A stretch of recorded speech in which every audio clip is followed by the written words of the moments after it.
International retail is on absolutely every retailer's lips these days. And why is that?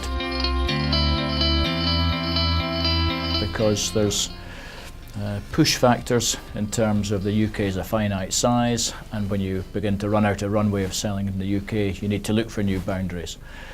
There are also pull factors. We've got developed economies who are now got discerning consumers looking for our goods, and therefore that's pulling those into those countries. The world's a much smaller, better connected place, so our brands are stretching out to find some new frontiers, and there are so many different ways of taking your brand international and keeping that brand authenticity that it's an area where KPMG as a global player itself can really help in partnering up our retailers with suitable partners in other territories, helping them understand the consumers in that space and really driving their international strategy. We've got into the growth agenda now with retailers. The world is getting better and retailers are growing.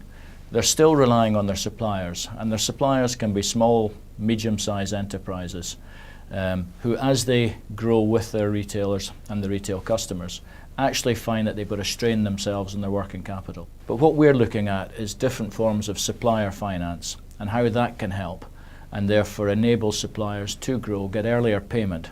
And there's many different platforms out there which are slightly different from factoring and invoice discounting, all helping the supply base and making sure that the retailers have a secure supplier base that grows with them and is well financed through that. The grocery sector today is one of the most exciting in terms of what's really going on. We've got 4 big players who between them have had a 75% market share for over 10 years. And they're being challenged by discounters at the one end, they're being challenged by an online model at the other end and home delivery, and they're being challenged at brand positioning. And what we've got is some price wars starting to try and attack the value end. What that's doing is actually playing into the hands of the consumer.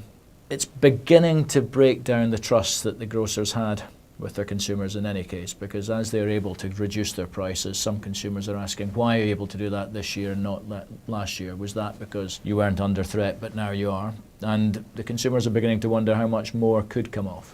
Is this a push that's going to squeeze the margin of the retailer? Is it going to push and squeeze the margin of the farmers who might supply into them? And there's quite a big trust game to be played out in this one as well. It's the pace of change that might damage some, might play to the sort of investor community and reshape the whole business.